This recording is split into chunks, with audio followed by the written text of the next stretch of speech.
بسم اللہ الرحمن الرحیم، السلام علیکم۔ سب سے پہلے جو بھی لوگ یہ ویڈیو دیکھ رہے ہیں ان سب کو میں دل کی گہرائیوں سے تعزیت پیش کرتا ہوں ڈاکٹر عبدالقدیر خان کی رحلت پر۔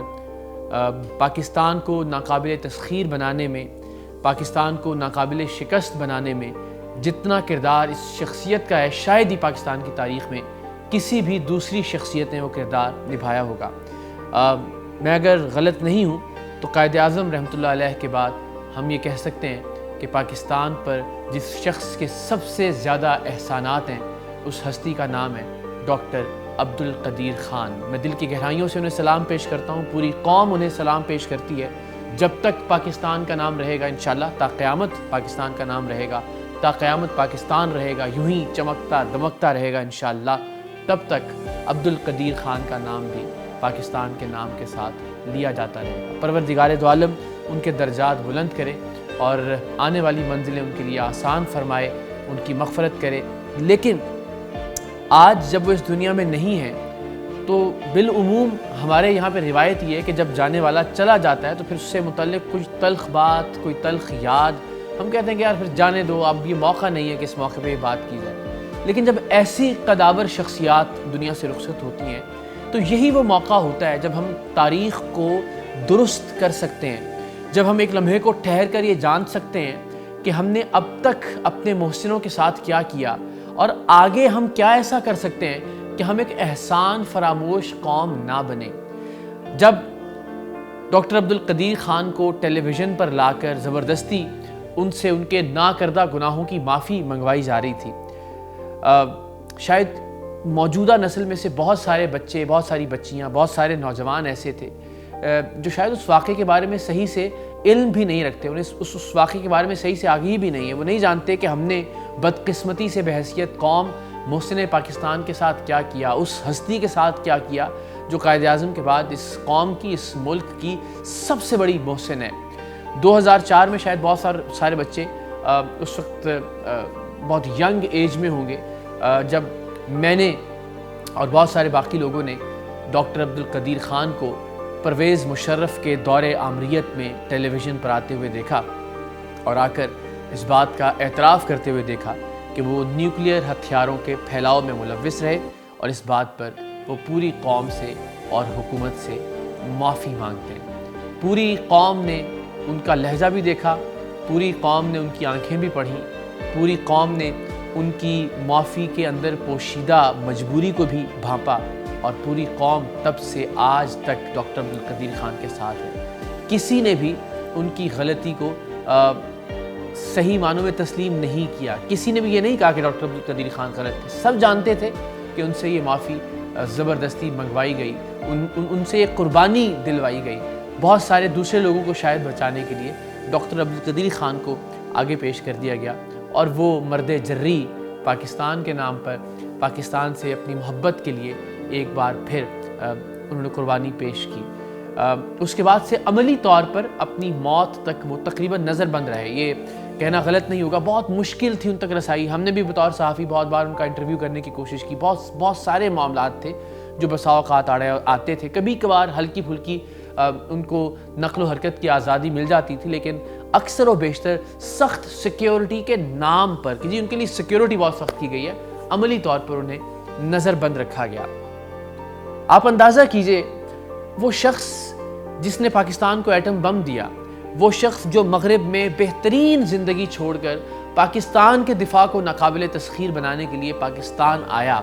اور پھر پاکستان کے لیے اس نے وہ کر دکھایا جو پاکستان کی تاریخ میں کسی دوسرے نے نہیں کیا۔ وہ شخص کتنا مجبور ہو گیا ہوگا کہ اس نے کہا کہ ایک انٹرویو کے جواب میں، سہیل وڑائی صاحب ہمارے سینئر ہیں، ہمارے استادوں میں سے، کہ انہوں نے جب سوال پوچھا کہ ڈاکٹر صاحب کیا کبھی کسی بات پر پچھتاوا ہوتا ہے، ڈاکٹر صاحب نے کہا ہاں، اس بات پر پچھتاوا ہوتا ہے کہ میں نے اس قوم کے لیے کام کیا، مجھے کچھ اور کرنا چاہیے تھا، میں تعلیم کے لیے یا کچھ اور کام کرتا تو شاید بہتر کرتا، تو مجھے اس بات پر پچھتاوا ہے۔ ڈاکٹر صاحب زندگی میں کسی بات کا پچھتاوا بھی ہے اس قوم کے لیے کام کرنے کا؟ قوم کا نمائندہ ہونے کی حیثیت سے دل دہل کر رہ جاتا ہے کہ اتنی عظیم شخصیت، اس کے اس قوم پر اتنے زیادہ احسانات، اور ہم نے ان کے ساتھ کیا کیا۔ ان کا ایک اور جملہ اسی انٹرویو میں جس میں وہ یہ کہتے ہیں کہ میں نے پاکستان سے زیادہ پاکستان میں جو لوگ موجود ہیں ان میں سے بہت سارے لوگ ایسے ہیں جو سب سے زیادہ منافق اور جھوٹے ہیں، اور خاص طور پر حکمران۔ جتنے منافق اور جھوٹے اس قوم میں ملیں گے آپ کو، خاص طور سے حکمرانوں میں نہیں، اور کہیں نہیں ملیں گے۔ اور بدقسمتی سے کوئی بھی حکمران اس کو آپ بری ذمہ قرار نہیں دے سکتے۔ مشرف تو چلے ایک آمر تھا، آپ اسے برا بھلا کہنا چاہیے بھی، جس نے اس سارے معاملے کا آغاز کیا، لیکن اس کے بعد پھر زرداری حکومت آئی، پھر اس کے بعد نواز شریف کی حکومت آئی، پھر اس کے بعد عمران خان صاحب کی حکومت آئی۔ ان تینوں صاحبان کی حکومت میں ہم نے کسی بھی طرح کی کوئی سہولت یا کوئی رعایت نہیں دیکھی ڈاکٹر عبدالقدیر خان کی زندگی میں۔ تو یہ پہلا موقع نہیں ہے کہ جب ہم نے اپنے کسی محسن کے ساتھ اس طرح سے احسان فراموشی کی ہو۔ قائد اعظم کی مثال لے لیجئے، جس انداز میں وہ دنیا سے رخصت ہوئے، ایک قوم جس کو ایک ملک عطا کیا ایک شخصیت نے، اللہ تعالیٰ نے وسیلہ بنایا انہیں پاکستان بنانے کا، جنہیں آج بھی ہم بابائے قوم کی حیثیت سے، قائد اعظم کی حیثیت سے، جن کی تصویر ہر سرکاری دفتر میں آویزاں ہوتی ہے، جن کی تصویر آج ہماری کرنسی پر چسپاں ہے، مگر وہ ایک ایسی حالت میں اس دنیا سے رخصت ہو گئے کہ ان کی ایمبولینس خراب تھی۔ اور ہم سب جانتے ہیں کہ ڈاکٹر فاطمہ جناح نے بتایا کہ مکھیاں بن بنا رہی تھیں ان کے ارد گرد، اور کچھ ایسا انتظام نہیں تھا کہ ان مکھیوں کو ہٹایا جا سکتا۔ اتنی قداور شخصیت اس انداز سے دنیا سے رخصت ہوئی، اتنے بڑے محسن کو ہم نے اس طرح سے دنیا سے بھیجا۔ چلیے قائد اعظم علیہ رحمہ کی بات، اس کے بعد محترمہ فاطمہ جناح، آج ہم بہت عزت احترام سے ان کا نام لیتے ہیں، قائد اعظم کی بہن کے طور پر بھی، پاکستان کی ان کی خدمات کو بھی ہم بہت اچھے سے یاد رکھتے ہیں، لیکن جب موقع تھا ان کو عزت دینے کا، جب موقع تھا کہ وہ اس وقت کے فوجی عامر کے خلاف کھڑی ہوئی انتخابات میں، صدارتی انتخاب میں، تو بدقسمتی سے اس ہی قوم کے ہاتھوں ایک فوجی عامر جیت گیا، اور قائد اعظم کی بہن محترمہ فاطمہ جناح ہار گئیں۔ تاریخ کا حصہ ہے، اس میں کوئی مبالغہ آرائی، کوئی ایگزیجریشن نہیں ہے۔ آج کے بچوں کو بھی بتائیں کہ ہم نے قائد اعظم کی بہن کو اس ملک میں ہارتے ہوئے دیکھا ہے، اور ہارتے ہوئے بھی نہیں، جو باتیں منسوبے کہ جس انداز میں جانوروں کے گلے پر تختیاں ٹانگی جاتی تھی کہ اب لڑیں محترمہ فاطمہ جناح انتخاب میں، بہت عزت اور احترام سے یہ واقعہ آپ کو بتا رہا ہوں۔ اگر یہ آج کے کسی بچے کو، کسی نوجوان کو بتایا جائے تو یقین ہی نہیں کرے گا، وہ کہے گا آپ جھوٹ بول رہے ہیں کہ ایسا بھی کر سکتے ہیں ہم قائد اعظم کی بہن کے ساتھ۔ بھٹو جو آج بھی زندہ ہیں، جن کے نام پر آج بھی سیاست کی جاتی ہے، آپ موجودہ پیپلز پارٹی سے لاکھ اختلاف کر سکتے ہیں، لیکن بھٹو کے حوالے سے، ان کی پاکستان میں سیاست میں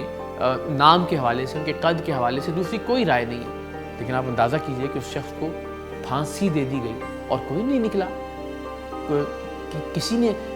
کوئی انقلاب برپا نہیں کیا، کوئی سڑکوں پہ نہیں آیا، چند گنے چنے لوگ تھے جو ان کے جنازے میں موجود تھے۔ لمبی ایک طویل فہرست ہے۔ عبدالستار ایدھی، دنیا جن کے کام کو جانتی ہے، تاریخ میں جس شخص نے سب سے بڑی رضاکارانہ ایمبولینس سروس متعارف کروائی، جو گولیوں کی تڑتڑاہٹ میں لاشیں اٹھاتا رہا، جس نے اپنی زندگی کی پرواہ نہیں کی، جنہیں میں بھی جانتا ہوں کہ آخری وقت تک ایک میٹھا در کراچی کے ایک پرانے سے گھر کے ایک جو کہ دفتر تھا ان کا، اس کے ایک کمرے میں چارپائی پر وہ آرام فرمایا کرتے تھے، اور وہیں اس دنیا سے رخصت ہوئے۔ اس شخصیت کے بارے میں نے بھی اپنی زندگی میں بہت ساری باتیں سنی کہ جی انہوں نے فلاں کافر سے چیک وصول کر لیا، انہوں نے فلاں مرتد سے چیک وصول کر لیا۔ جب وہ خدمت کرتے ہوئے یہ نہیں دیکھتے تھے کہ میں کس کافر کی یا کس مسلمان کی خدمت کر رہا ہوں، یا جب وہ کسی بچے کو پالتے ہوئے یہ نہیں دیکھتے تھے کہ بچہ کسی مسلمان کا بچہ ہے یا کسی کافر کا بچہ ہے۔ پھر یہ کہا گیا کہ جی آپ تو ناجائز اولادوں کو، حرام کی اولادوں کو پالنے والے کو اپنی زکوٰۃ دیتے ہیں، خبردار اس کو زکوٰۃ نہیں دیں۔ اس طرح کی کتنی باتیں ہمیں سننے کو ملی۔ آخری وقت میں آنکھیں جو انہوں نے اپنی ڈونیٹ کی دنیا سے رخصت ہونے کے بعد کہ شاید کسی دوسرے کو دیکھنا نصیب ہو سکے ان کے جانے کے بعد، اس پر بھی اعتراضات کیے گئے، اس پر بھی ظاہر ہے شریعت کی مختلف آرائیں، لیکن اس پر بھی کہا گیا کہ جی یہ عمل غلط تھا۔ بڑی درخواست کی، بہت سارے پاکستانیوں نے مہم چلائی کہ اسلام آباد انٹرنیشنل ایئرپورٹ کا نام اسلام آباد انٹرنیشنل ایئرپورٹ کی بجائے عبدالستار ایدھی ایئرپورٹ رکھ دیجئے۔ اتنا کردار ہے، اتنی خدمات ہیں اس شخصیت کی، لیکن نہ جانے کیوں ایسا نہیں کیا گیا۔ اللہ تعالیٰ ہم سب کو توفیق دے کہ ہم جو محسن ہیں، ہم ان کی زندگی میں انہیں خراج تحسین پیش کر سکیں۔ آج جس طرح سے ہر ایک شخص ڈاکٹر عبدالقدیر خان کے حوالے سے اپنی رائے کا اظہار کر رہا ہے، انہیں ہیرو قرار دے رہا ہے، ان کی خدمات کو خراج تحسین پیش کر رہا ہے، لیکن ابھی سوچئے، مجھ سمیت ابھی حال ہی میں کتنے لوگ ہیں جو ان کی مزاج پرسی کے لیے گئے. حکمرانوں میں سے جو اس وقت بہت بھاگ دوڑ کر رہے ہیں ان کی قبر کی کھدائی کے لیے, ان کے جنازے کے انتظامات کے لیے, کتنے لوگ ہیں کہ جو ان کی عیادت کے لیے گئے پچھلے 3 برس میں موجودہ حکومت میں, یا اس سے پہلی حکومت, یا اس سے پہلی حکومت. اور صرف حکومت پر کیا الزام دیں, اپوزیشن کے کتنے لوگ ہیں جنہوں نے ڈاکٹر عبدالقدیر خان صاحب کی مزاج پرسی کی یا ان کے بارے میں پوچھا. آج جب وہ اس دنیا میں نہیں ہیں تو ہم سب لوگ بہت گیت گا رہے ہیں ان کے, ہم سب لوگ بہت اچھے سے یاد کر رہے ہیں, یہ بہت اچھی بات ہے. لیکن جب محسن زندہ ہوا کریں ہمیں تب بھی ان کو سراہنا چاہیے, انہیں خراج تحسین پیش کرنا چاہیے. بڑا خوبصورت شعر آج کل بہت, اور آج خاص طور پر بہت گردش کر رہا ہے کہ عمر بھر سنگ زنی کرتے رہے اہل وطن, یہ الگ بات کہ دفنائیں گے اعزاز کے ساتھ. ڈاکٹر عبدالقدیر خان, پائندہ باد, پاکستان زندہ باد.